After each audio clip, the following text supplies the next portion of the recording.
Assalamualaikum warahmatullahi wabarakatuh. Salam generasi sains Indonesia. Hari ini saya bakal membahas lanjutan materi induksi elektromagnetik. Nah, hari ini tepatnya kita bakal ngebahas tentang induktansi ya, materi induktansi. Nah, induktansi itu apa? Induktansi adalah sifat yang dimiliki oleh sebuah induktor. Nah, induktor itu apa? Induktor adalah sebuah kawat lilitan yang dialiri oleh arus listrik. Nah, karena dia akan menginduksi medan magnet atau medan elektromagnetik, nah nanti disebut dengan induktor.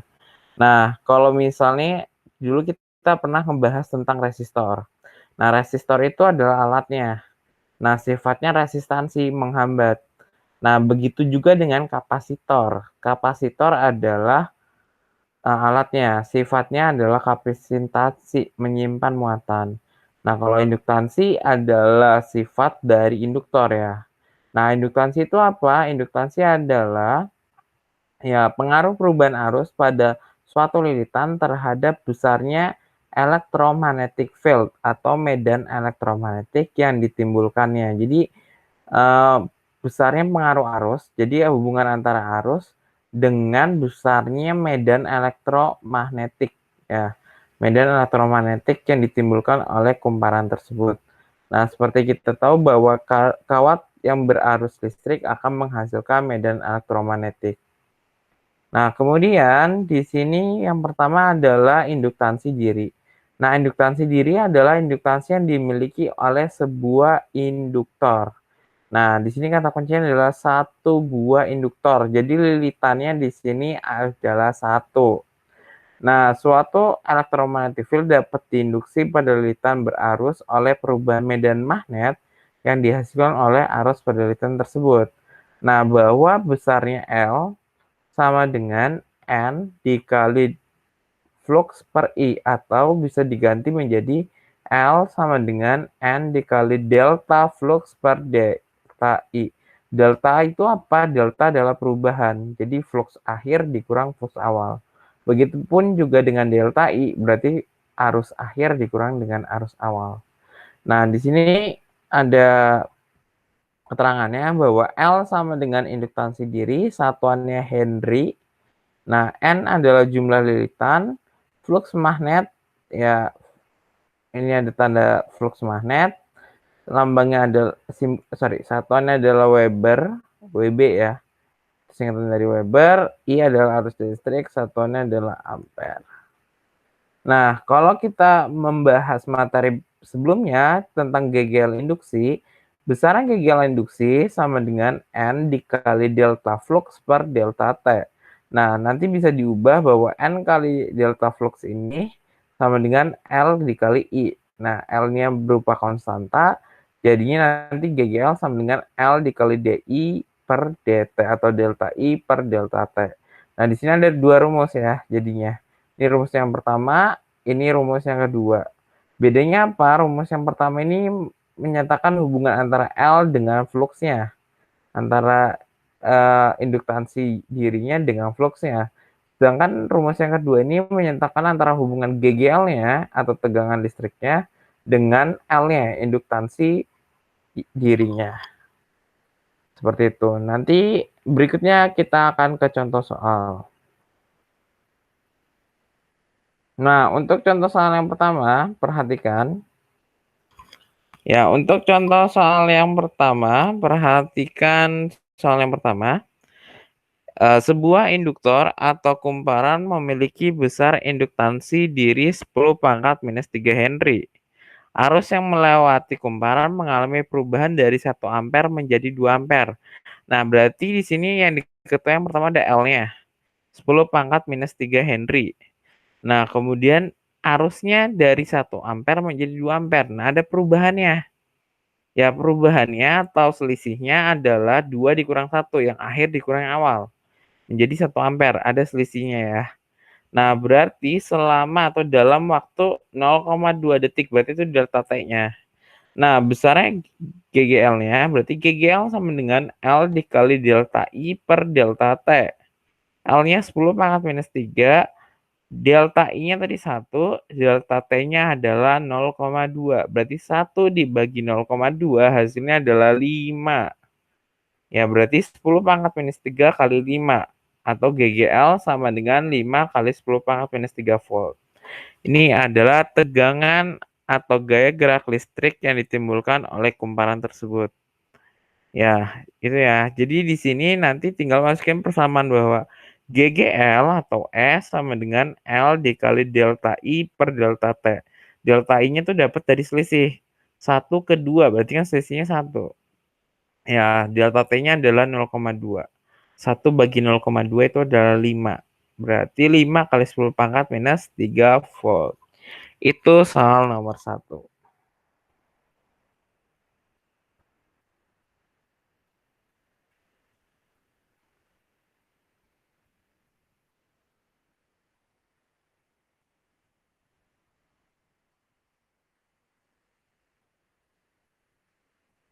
Oke, berikutnya soal nomor 2. Soal nomor 2, arus dalam suatu induksi adalah 90 mH. Berubah terhadap waktu sebagai fungsinya, jadi persamaan I-nya, I sama dengan T kuadrat minus 6T dalam satuan SI. Nah, nanti satuannya adalah ampere. Nah, tentukan besar GGL induksi pada yang pertama adalah 1 sekon, yang kedua 4 sekon, dan yang berikutnya kapan GGL-nya 0, berarti ini dicari waktunya. Kapan itu kan berarti waktu. Nah, saat GGL-nya sama dengan 0. Dari sini kita ubah dulu satuan induktansinya. 90 mH kita ubah ke Henry. Mili ke Henry berarti 10 pangkat minus 3. 90 kali 10 pangkat minus 3 sama dengan 9 kali 10 pangkat minus 2. Nah, di sini ada persamaan yang membedakan antara soal nomor 1 dengan soal nomor 2. Di sini ada persamaan I bahwa I sama dengan T kuadrat minus 6T. Kenapa saya bilang itu persamaan? Karena ada fungsi T-nya. Nah, di sini nanti mencari GGL-nya sama dengan LDI per DT. Nah, bedanya kalau menggunakan persamaan itu harus didiferensial atau diturunkan. Jadi simbolnya menjadi DI per DT. Beda dengan soal nomor 1. Kalau soal nomor 1 di sini adalah perubahan dari 1 menjadi 2, berarti delta. Nah, ini perubahan, tidak ada persamaan fungsinya. Sedangkan di sini ada persamaan fungsi arusnya. Ya, I sama dengan T kuadrat minus 6T. Berarti dari persamaan ini harus diturunkan dulu. Jadi simbolnya bukan delta, jadi DI per DT. Sebenarnya sama aja, delta sama D itu sebenarnya sama aja. Tapi kalau delta menggunakan perubahan, sedangkan D itu adalah fungsi turunan. Taunya dari mana? Taunya dari soalnya. Jadi lihat aja, kalau soalnya ada persamaan T kuadrat min 6T, jadi ada persamaan, misalnya contoh persamaan lain, misalnya I sama dengan 6T kuadrat minus 3T plus 2. Nah, itu kan berarti ada persamaan. Kalau ada persamaan, itu harus didiferensialkan, diturunkan. Jadi kalau ada T-nya itu harus diturunin dulu. Tapi kalau nggak ada T-nya kayak gini, di sini nggak ada persamaan T-nya, ya ini adalah perubahan, berarti tinggal dikurangi, berarti delta. Nah, itu yang paling membedakan antara delta dengan D. Jadi kalau delta itu perubahan, dikurangin aja. Kalau ada persamaan seperti ini, itu pakainya D dan diturunkan terlebih dahulu. Nah, L-nya sama dengan 9 kali 10 pangkat minus 2 sama dengan 0,09. Nah, T kuadrat minus 6T ini saya turunkan. Nah, T kuadrat diturunkan menjadi 2T minus 6. Nah, persamaan turunan ini di matematika udah, di kelas 10 saya juga udah pernah membahas. Nah, berarti nanti tinggal kita masukkan T-nya. Yang pertama ditanya saat T sama dengan 1 sekon. Jadi T-nya saya ganti 1. Berarti 0,09 dalam kurung 2 dikali 1. Karena T-nya sama dengan 1 sekon. 2 kali 1 hasilnya 2 dikurang 6 min 4. Min 4 kali 0,09 sama dengan minus 0,36 volt. Sedangkan yang kedua, T-nya diminta 4 sekon, berarti T-nya saya ganti menjadi 4. Seperti ini. Nah, berarti 0,09 dalam kurung 2 kali 4, 8 minus 6. 8 min 6 hasilnya adalah 2. Nah, berarti 0,09 kali 2 hasilnya adalah 0,18 volt. Nah, yang berikutnya, yang B-nya, yang ditanya adalah kapan GGL-nya E-nya bernilai 0. Berarti E-nya di sini saya ganti 0, tapi T-nya yang dicari. Berarti E sama dengan 0,09 dalam kurung 2T min 6. Berarti saya kaliin silang gini, berarti 0,09 kali 2T sama dengan 0,18T. Minus 0,09 kali 6 sama dengan 0,54. Nah, berarti 0,18T sama dengan 0,54. T sama dengan 0,54 per 0,18. Hasilnya 54 per 18 atau 3 sekon. Atau jawabannya 3 detik. Seperti itu. Ya, jadi itu untuk soal yang kedua. Di sini soal yang kedua.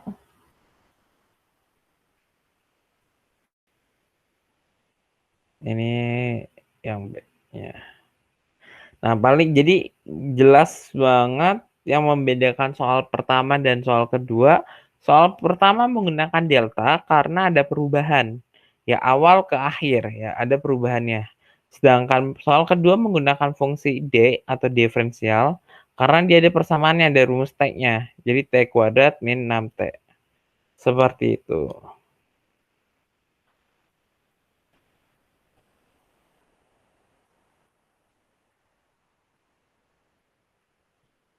Ya, berikutnya kita ke soal nomor 3. Nah, di sini soalnya sudah saya tambahkan. Sebuah induktor 100 lilitan dilewati oleh flux magnet dari 0,2 Weber menjadi 1,6 Weber. Nah, di sini juga ada perubahan, berarti pakainya delta. Jadi awalnya 0,2 Weber fluxnya menjadi 1,6. Berarti selisihnya tinggal 1,6 dikurang 0,2. Selisihnya 1,4. Nah, arusnya juga sama. Dan arus yang melewati kumparan mengalami perubahan dari 1 menjadi 5. Berarti awalnya 1, akhirnya 5. Berarti selisihnya adalah 4 ya, dari 5 dikurang 1. Ya paham ya? Jadi di sini adalah pakainya delta karena ada perubahan selisih. Nah, N-nya adalah 100 lilitan jumlah lilitannya. Nah, jika yang ditanya induktansinya, L sama dengan N dikali delta flux per delta I. N-nya 100, tadi delta fluxnya 1,4, delta I-nya 4. Berarti 100 kali 1,4, 140 dibagi 4. Hasilnya 35 Henry. Yaitu pertanyaan untuk soal nomor 3.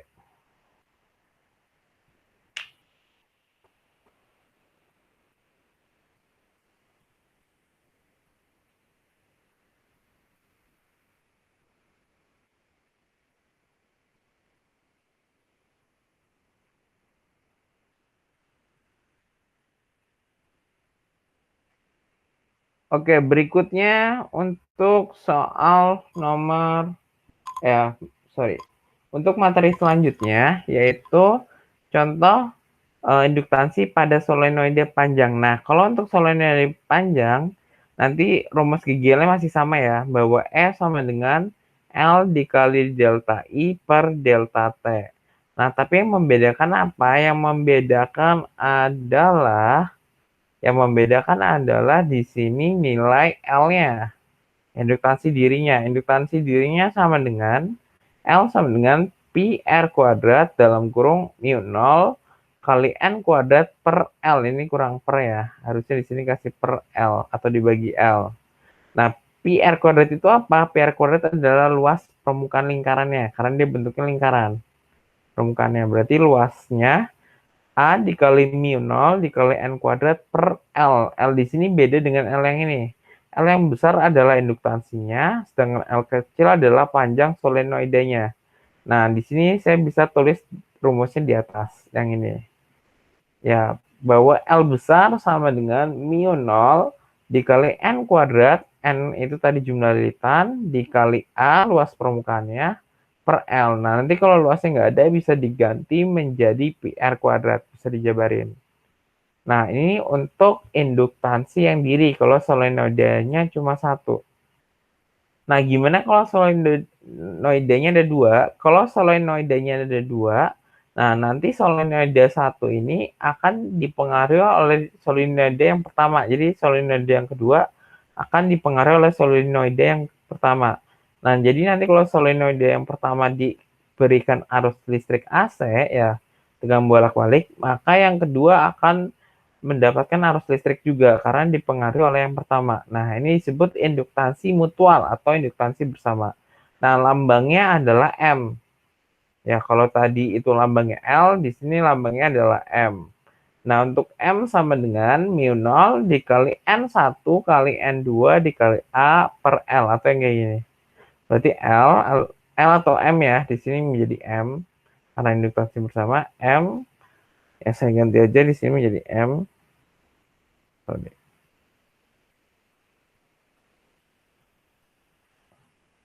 Ya, di sini saya ganti M. Oke. M sama dengan mu0 kali N1 kali N2 kali A per L.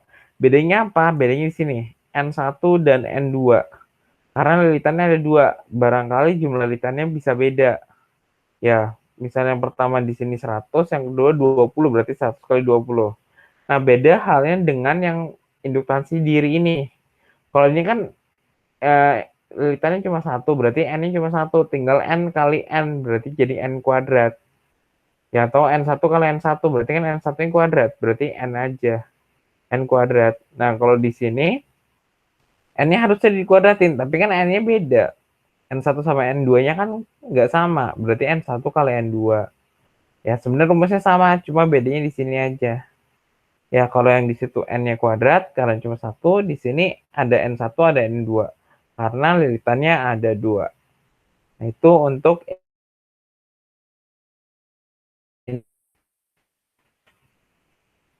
Nah, kita ke contoh soal yang untuk solenoida. Nah, seperti ini. Perhatikan soalnya.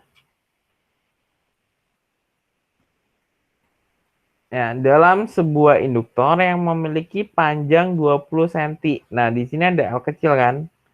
20 cm saya ubah ke meter menjadi 2 kali 10 pangkat min 1. Jumlah lilitannya 500 lilitan, berarti 5 kali 10 pangkat 2 lilitan. Terus luasnya 2 cm kuadrat atau 2 kali 10 pangkat minus 4. Karena cm kuadrat ke meter kuadrat. Nah, mu0-nya itu adalah ketetapan, nilainya 4pi kali 10 pangkat min 7. Nah, karena di sini induktansi diri berarti L kan, kalau induktansi bersama berarti nanti M. L-nya sama dengan mu0 kali N kuadrat kali A per L. Nah, saya masukin aja mu0-nya 4pi kali 10 pangkat min 7. Jumlah lilitannya itu 500 atau 5 kali 10 pangkat 2 dikuadratin. Dikali A-nya 2 kali 10 pangkat min 4 per L-nya 2 kali 10 pangkat min 1. 2 sama 2 saya coret. Nah, berarti di sini nanti tinggal 4pi kali 10 pangkat min 7. 5 pangkat 2 itu 25 kali 10 pangkat 4 kali 10 pangkat min 4 kali 10 pangkat min 1 naik ke atas jadi 10 pangkat 1. 10 pangkat 4 kali 10 pangkat min 4, berarti saya coret karena 4 kurang 4 itu habis. Nah, berarti di sini tinggal 4pi kali 25. 4 kali 25 hasilnya 100. 100pi kali 10 pangkat min 6. Min 6 dapat dari mana? Min 7 tambah 1. Min 6. Nah, berarti bisa disederhanakan jadi pi kali 10 pangkat. Nah, 100 itu kan 10 pangkat 2. Berarti min 6 tambah 2. Berarti min 4 Henry. Ya, atau kalau misalnya pi-nya mau diganti menjadi 3,14 ya nggak apa-apa. Atau dalam pi aja ya nggak masalah. Berarti pi kali 10 pangkat minus 4 Henry. Itu adalah induktansi diri dari kumparan tersebut.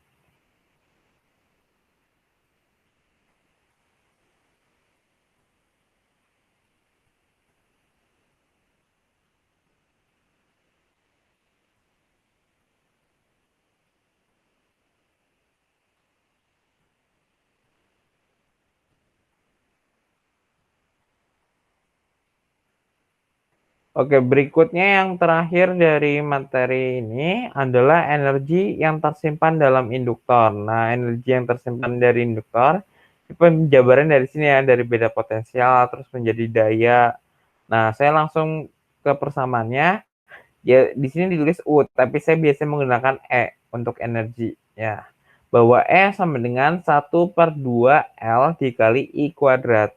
Dengan L adalah induktasi dirinya yang tadi, I adalah arus listriknya. Berarti di sini energi satuannya joule, L itu tadi satuannya Henry, arus listrik satuannya ampere. Berarti 1/2 dikali L dikali I kuadrat. Itu adalah energi yang tersimpan dalam induktor. Nah, sama kayak kapasitor. Jadi, kapasitor juga bisa menyimpan energi.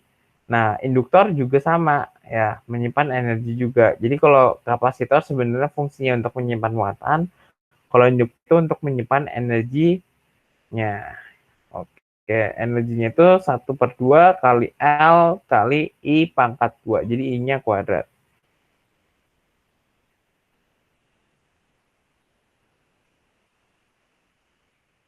Nah, ini kita ke contoh soal yang energi, yang soal nomor 4. Sebuah induktor memiliki induktansi diri, berarti ini L-nya, 0,02 Henry atau 2 kali 10⁻⁻² Henry. Nah, mengalami perubahan arusnya nih, dari awalnya 0 menjadi 2, berarti selisihnya delta I-nya adalah 2 ampere, karena dari 0 ke 2.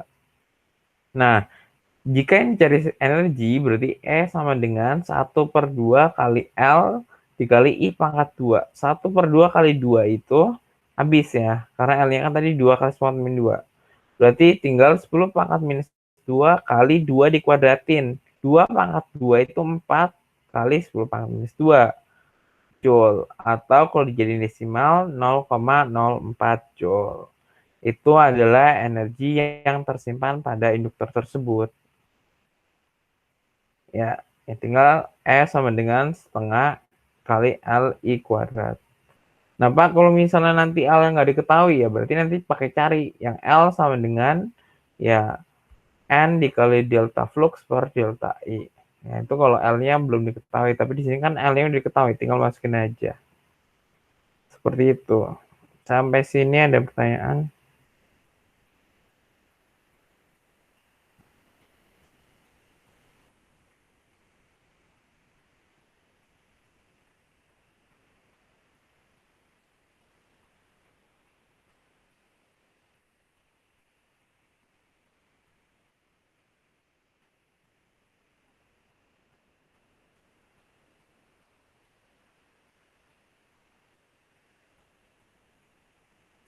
Oke, nah di sini saya akan mereview materi hari ini. Hari ini kita ngebahas tentang induktansi.